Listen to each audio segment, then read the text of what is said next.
Toujours dans le cadre de l'évangélisation et de la formation des outils de Audiovie Sénégal, beaucoup de pasteurs et missionnaires étaient réunis à Diamaguène Sicap Mbao du mardi 5 au vendredi 8 septembre 2023 pour s'entretenir sur des outils d'évangélisation de Audiovie et de GRN. Pasteur Joël Farba Diouf, pasteur du temple évangélique de Colobane et membre de l'équipe de Audiovie Sénégal, rend grâce à Dieu pour ce qu'il a fait durant cette formation, remercie le formateur et tous les pasteurs et missionnaires qui sont venus pour répondre à leur appel et lance un message à toute l'église évangélique de s'approcher de Audiovie Sénégal qui dispose des outils efficaces pour l'évangélisation.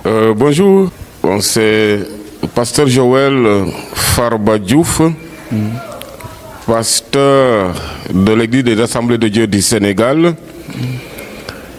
Bon, en ce moment, je suis au temple évangélique de Colobane comme pasteur depuis 2007. Je voudrais d'abord rendre grâce à Dieu pour ce qu'il est en train de faire depuis le 5, le 6, aujourd'hui 7, et demain nous allons clôturer notre formation. Je bénis Dieu d'abord pour ce grand homme, ce grand formateur qu'il nous a envoyé, un évangéliste disponible. Depuis qu'il est venu, vraiment il l'a montré et il est en train de nous enseigner.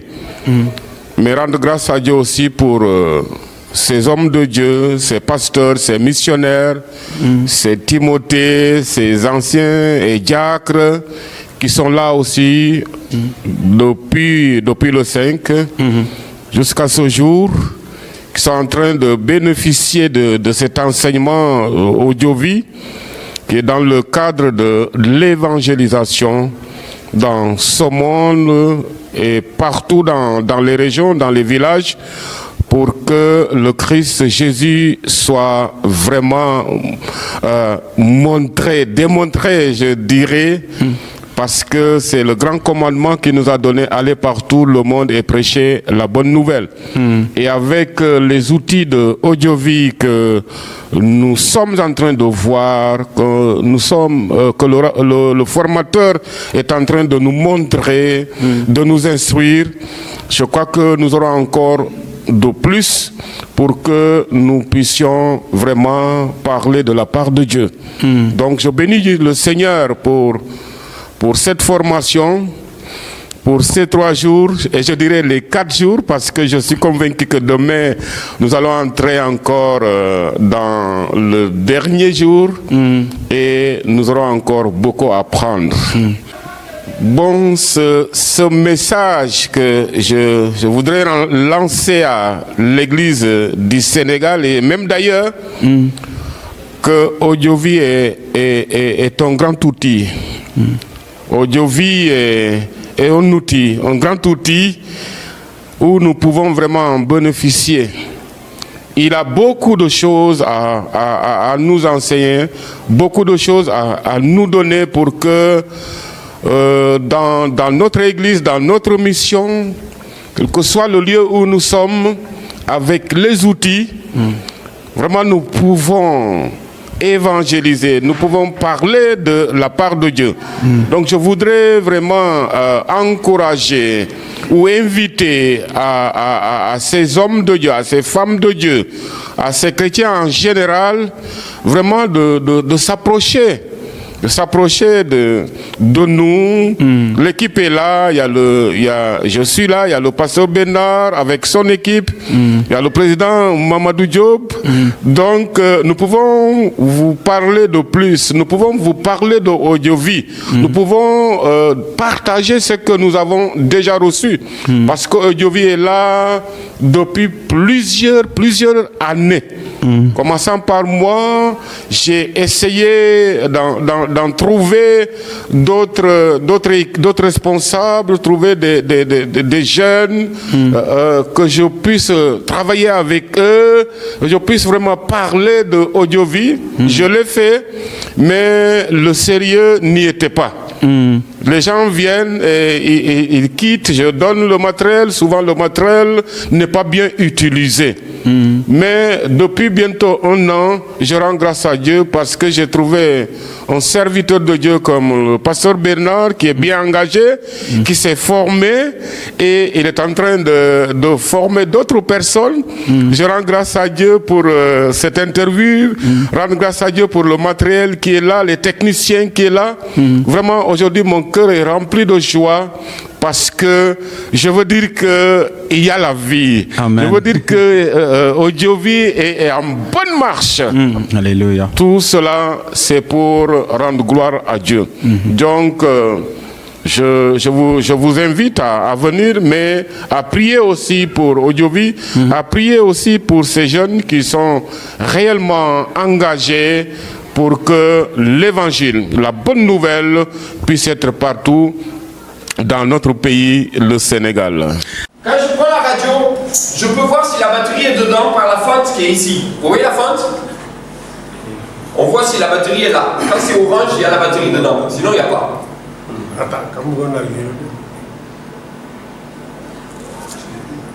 Maintenant, je dois mettre la batterie là-dedans. Je mets mon ongle là, je pousse, j'enlève le clapet.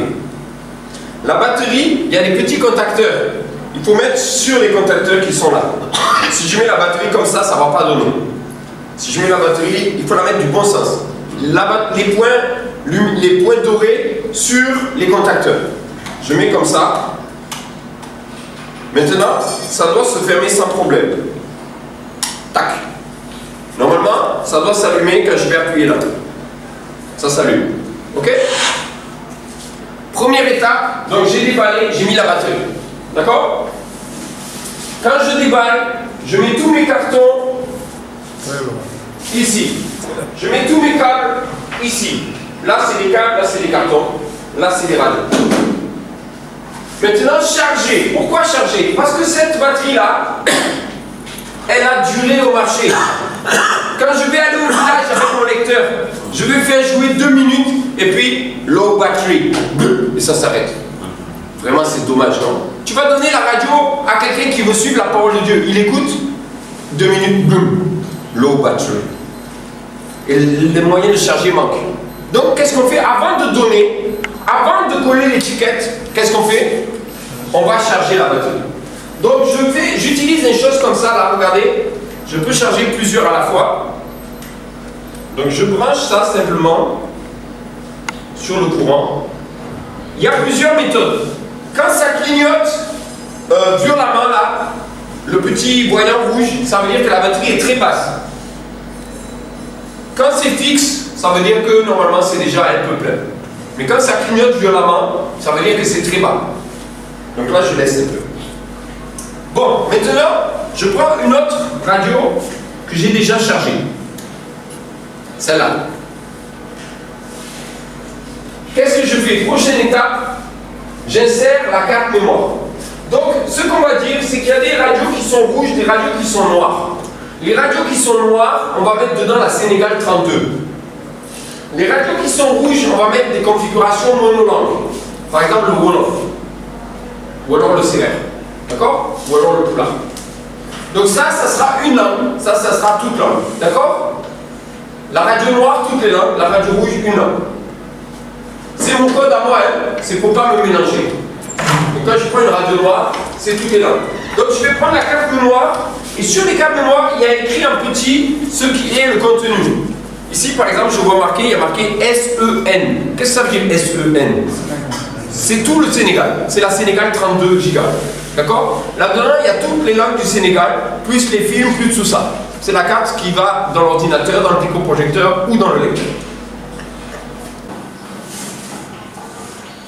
Je m'explique plus fort. Il y a deux versions.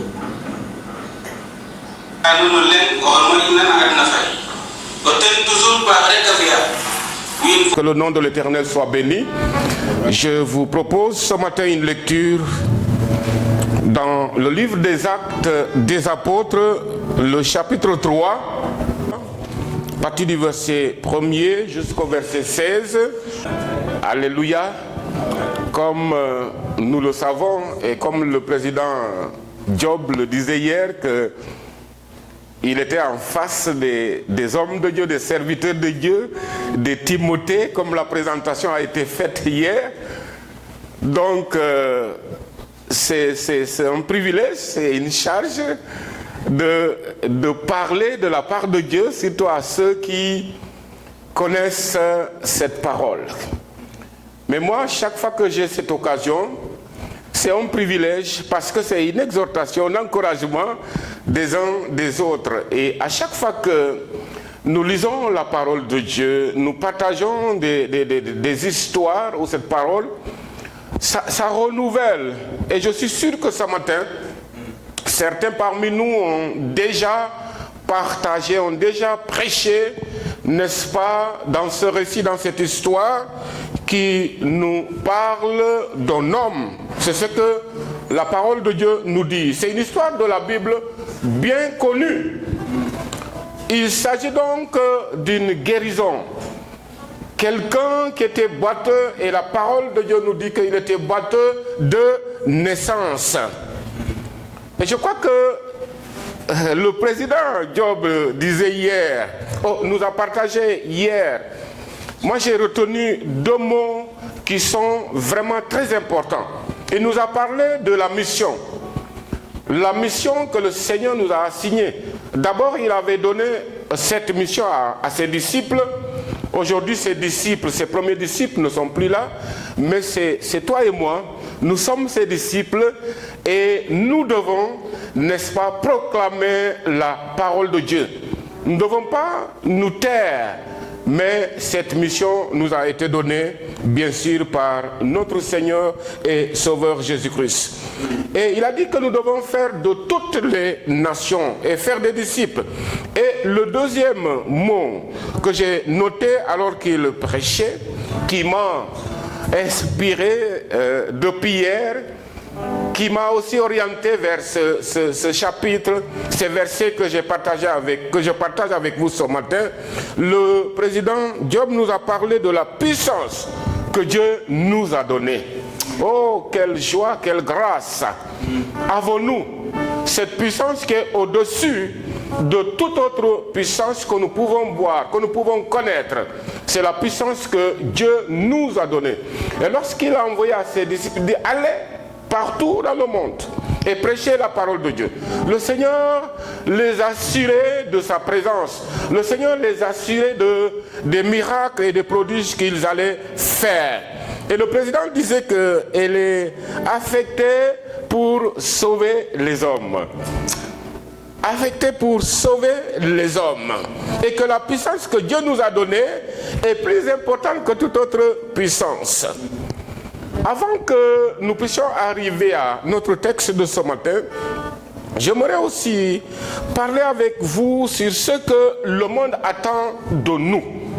Que nous soyons pasteurs, que nous soyons missionnaires, que nous soyons simples chrétiens. Le monde attend beaucoup de choses pour nous. Et j'ai cité trois choses qui sont importantes. Peut-être on peut avoir plusieurs, vous pouvez avoir plusieurs choses. Mais moi, ce que le monde attend de nous, attend de toi et de moi, c'est être capable de présenter l'évangile. C'est important. Nous devons être capables de présenter l'évangile. C'est vrai, c'est bon d'étudier. C'est bon d'être dans une école biblique, dans une formation. Mais ce que le Seigneur attend de nous, que nous soyons prêts à présenter l'évangile, parce que le monde en a besoin. Je rends grâce à Dieu parce que certains parmi nous, depuis fort longtemps, depuis plusieurs années, ils sont dans le ministère. Mais je prie ce matin que Dieu continue, n'est-ce pas, à nous assurer de sa présence, continue à nous donner cette force, à nous donner cette santé, afin que nous puissions continuer à présenter l'évangile au monde entier. Et je crois que les disciples nous ont donné ce bel exemple. Mais il faut d'abord connaître la parole de Dieu. Et j'ai été encouragé hier, lorsque nos frères, en tant que jeunes, se présentaient que je suis à l'école de Timothée. Oh, ça c'est merveilleux. quand on étudie la parole, quand on voit des jeunes s'engager à étudier la parole de Dieu. Et avec cette formation, nous aurons encore en plus afin de pouvoir présenter cette parole. Et le deuxième point, c'est de voir les gens transformés par l'évangile, parce que seul l'évangile qui peut transformer les gens. Seul l'évangile. Je crois que ce qui est important, c'est avoir une bonne relation avec Dieu.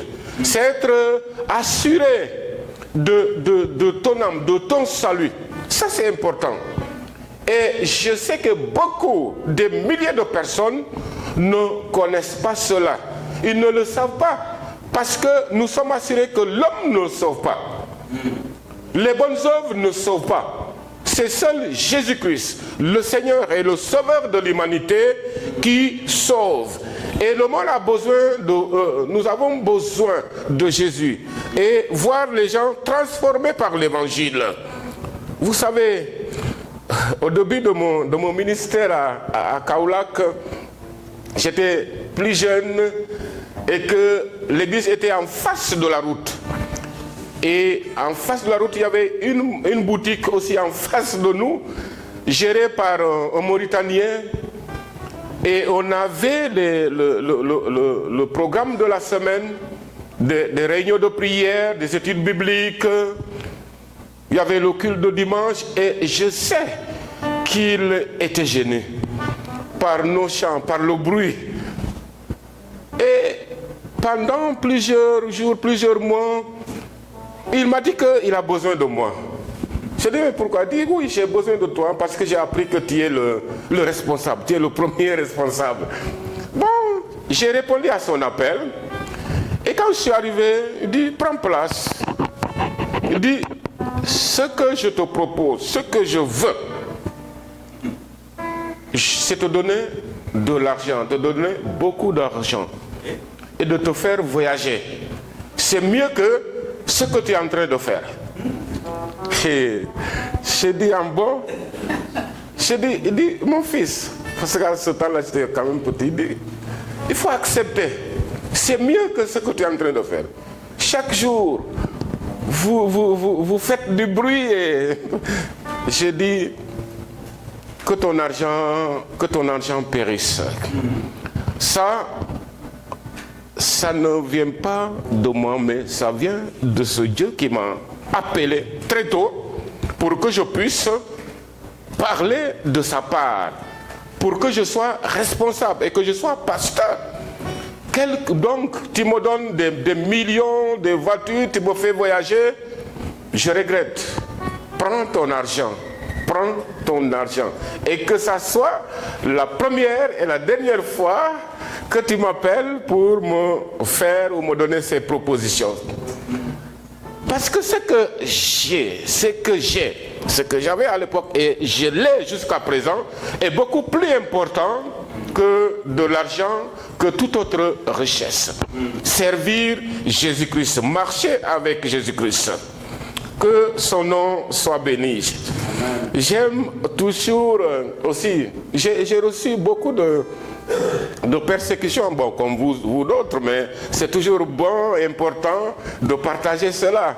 Et moi, ça m'encourage. Ça m'encourage. Il y avait un douanier que j'ai beaucoup parlé, partagé avec la parole. On a beaucoup prié et je l'encourageais, je lui présentais l'évangile. J'ai voulu qu'il accepte le Seigneur Jésus-Christ, mais il ne l'a pas fait. Et j'ai passé plusieurs années avec lui. Et lorsqu'on m'a affecté à Dakar, Dieu a fait qu'on s'est rencontrés.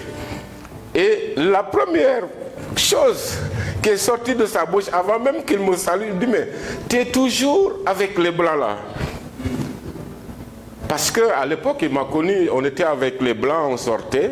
C'est les blancs qui m'ont effectivement prêché la parole de Dieu, qui m'ont converti.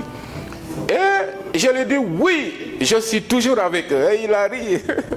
Et moi, ça m'a travaillé. Je dis, mais le gars là, peut-être, il a vu certains s'engager, mais après, ils sont partis. Mais quand je lui dis que je suis toujours et je serai toujours avec Jésus-Christ, C'est ce que je lui avais augmenté. Je suis, pas seulement avec les Blancs, mais je suis avec Jésus-Christ. Je marche avec lui. Que son nom soit béni. Si je veux vous encourager, mes bien-aimés, que ce que nous avons choisi, là où nous sommes, est beaucoup plus important que toute autre chose. C'est beaucoup plus important que toute autre chose. Allons et continuons à servir le Seigneur Jésus-Christ. Ça, les 3 points, je disais que j'allais partager avec vous avant d'entrer dans mon vif sujet, mais le temps nous presse. Le 3e, c'était que notre message soit accompagné de miracles et de prodiges et de signes. C'est ce que le Seigneur a dit. Et je crois que certains parmi nous ont déjà vécu cela. Parce que lorsque nous sommes engagés à la mission et que nous prêchons, Dieu est avec nous. Et les miracles, les signes, des prodiges nous accompagnent et continuent à nous accompagner. Lorsque je lisais ce récit de Actes chapitre 3, vous pouvez se demander, mais est-ce que Pierre était riche? Est-ce qu'il avait de l'argent? Non. Parce que la Bible dit que le mendiant là s'attendait quelque chose. S'attendait à recevoir quelque chose de Pierre et de Jean. Comme nous les voyons ici à Dakar et partout. Lorsqu'ils viennent près de toi, ils veulent recevoir quelque chose. Et la Bible dit que ce mendiant-là, cet homme-là, de malade de naissance, donc voulait que Pierre et Jean leur accordent de l'argent. Mais Pierre va dire que nous n'avons ni argent, nous n'avons ni de l'or, mais nous avons la puissance de Dieu. Nous avons le nom de Dieu. Et ça m'édifiait, ça m'encourageait encore lorsque je lisais ce récit, qui m'encourage encore que j'ai quelque chose. J'ai ce que les autres n'en ont pas. C'est le nom de Jésus, c'est la puissance de Jésus qui s'accompagne avec des miracles, avec des prodiges. Je veux encourager quelqu'un ce matin, mon frère, mon collègue, vous avez quelque chose que les autres n'en ont pas. C'est la puissance de Dieu. Et lorsqu'on a la puissance de Dieu, lorsqu'on est avec le Seigneur Jésus-Christ, celui-là qui a toute richesse, il peut aussi nous en donner. Il peut aussi nous bénir. Il peut aussi, dans notre ministère, dans notre famille, changer même notre situation. Et je crois que si on arrivait à demander chacun d'entre nous un témoignage, depuis qu'il a accepté le Seigneur Jésus-Christ, depuis qu'il est dans le ministère, je crois que Dieu a fait beaucoup, des miracles et de prodiges. Dieu a changé sa vie. Et moi, je bénis Dieu parce qu'il a changé ma situation. Il continue de me bénir, il continue de me satisfaire. Donc, nous avons quelque chose. Je veux dire que nous avons quelque chose. Nous avons le nom de Jésus. Nous avons la puissance de Jésus. Et Pierre, c'est ce qu'il a montré à ce batteur de naissance. Il dit, j'ai le nom de Jésus. J'ai la puissance de Jésus. Pour d'autres, ils pensaient qu'il était en train de faire du théâtre, de jouer du théâtre. Pour d'autres, ils ne croyaient pas à cela. Mais plus tard, ils le sauront. Parce que la Bible nous dit que Pierre avait donné ce qu'il avait. Il avait donné ce qu'il avait. Et c'est important. Souvent nous disons que dans notre coin, je ne peux rien faire, je n'ai pas ceci, je n'ai pas cela. On est là. Et quand on est là, lorsqu'on se pose ces questions, c'est le découragement qui arrive.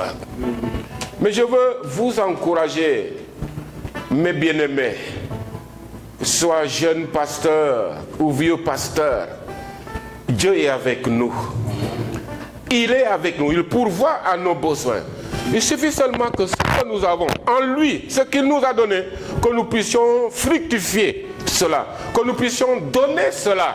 Et vous allez voir que ça va produire des fruits. Il y aura le miracle. Il a dit que Pierre, il dit que je n'ai ni argent ni or, mais ce que j'ai, je te le donne. Et il lui a donné le nom de Jésus-Christ. Il lui a présenté le nom de Jésus. Il lui a présenté la puissance de Jésus, la puissance du Saint-Esprit. Et je crois que c'est ce que le Seigneur nous appelle à donner. C'est à cette voix, c'est à cet appel que ce matin, je vais encore réitérer à ces serviteurs que nous sommes ce matin. Donnons ce que nous avons, c'est l'évangile. Donnons ce que nous avons, c'est la bonne nouvelle. On ne peut pas en trouver d'autres bonnes nouvelles ailleurs, si ce n'est la bonne nouvelle de notre Seigneur et Sauveur Jésus-Christ.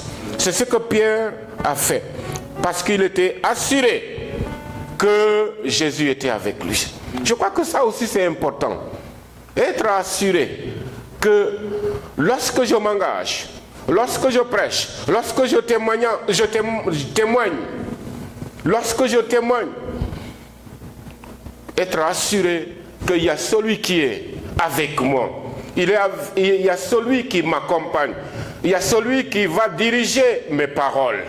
Et c'est Jésus-Christ. Et Pierre était assuré de cela, de ce qu'il avait reçu de la part de Dieu.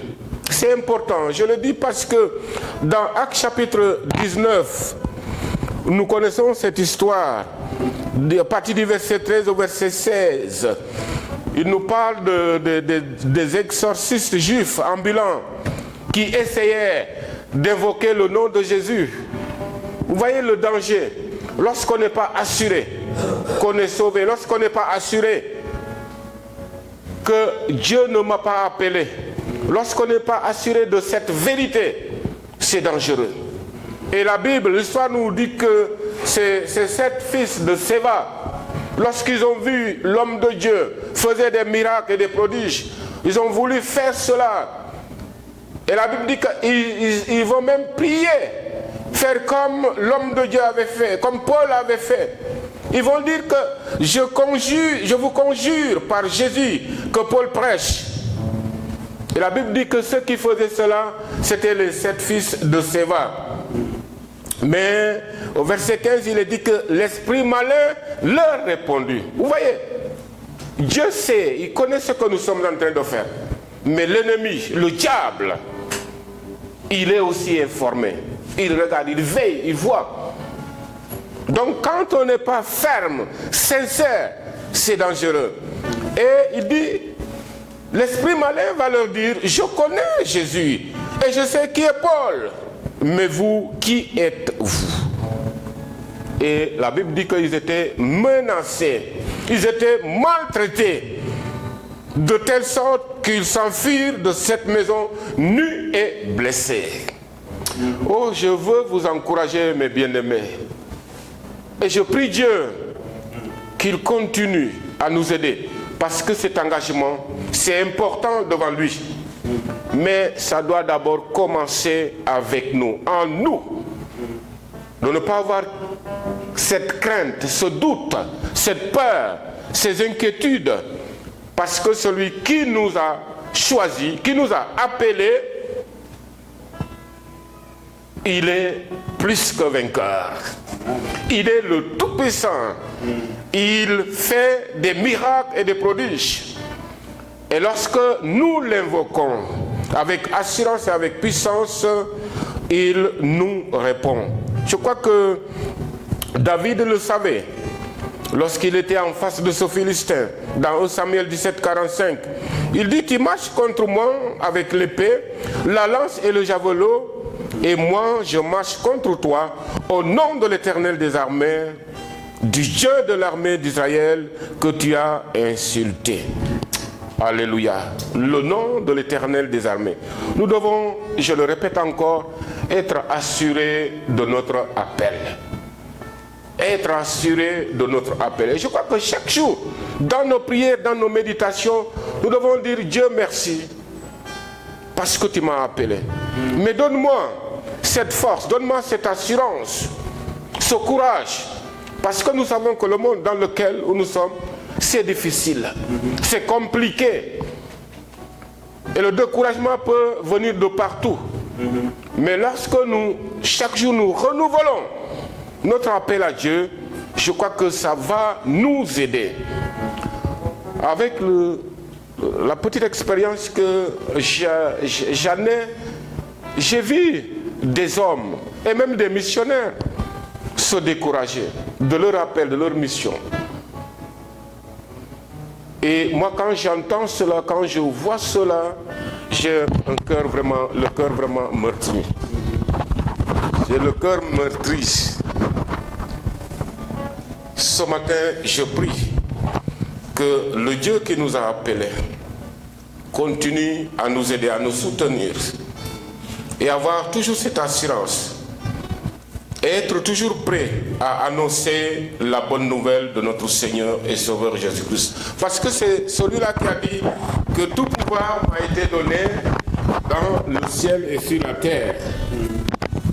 Tout pouvoir m'a été donné dans le ciel et sur la terre.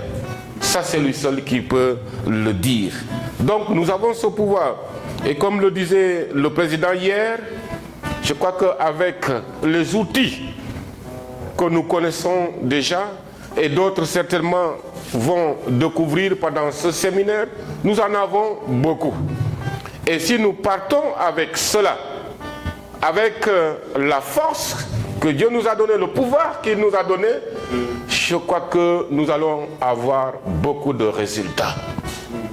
Mais soyons assurés de cette mission, soyons assurés de notre service, le service de Dieu, le service de notre Seigneur et Sauveur Jésus-Christ. J'aimerais finir avec en lisant ce verset, mais aussi en chantant. Je ne sais pas si l'équipe, notre bien-aimé, veut chanter avec nous. Ce n'est pas par la force ni par la puissance, mais par mon esprit, dit le Seigneur. Et le chant dit, cette montagne se déplacera, cette montagne se déplacera par mon esprit, dit le Seigneur. Dans Zacharie chapitre 4, verset 6, je vais le lire avant de finir. Je sais que j'ai grignoté un peu de temps, mais... Alors il a repris et m'a dit, voici la parole que l'Éternel adresse à Zorobabel. Ce n'est ni par la force, ni par la puissance, mais c'est par mon esprit, dit l'Éternel, le Maître de l'univers. Alléluia. Avant de chanter, je voudrais vraiment rappeler encore ce que je partageais avec vous ce matin, parce que c'est vraiment important. Le monde en tant que... Le monde où nous sommes, où nous habitons, attend quelque chose de nous.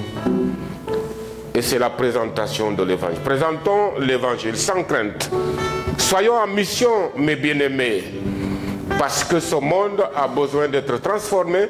Et seul l'évangile, seule la parole de Dieu qui peut transformer. Il n'y a pas d'autre chose, c'est la parole de Dieu.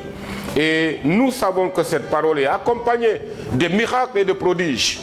Nous avons vu cela dans cette histoire de ce bateau de naissance où Pierre et Jean étaient des serviteurs de Dieu. Ils étaient engagés, mais ils étaient assurés de la puissance de Dieu, et parce qu'ils ont donné ce qu'ils avaient, ils ont utilisé ce qu'ils avaient, à cause de cela que ce bateau s'est levé.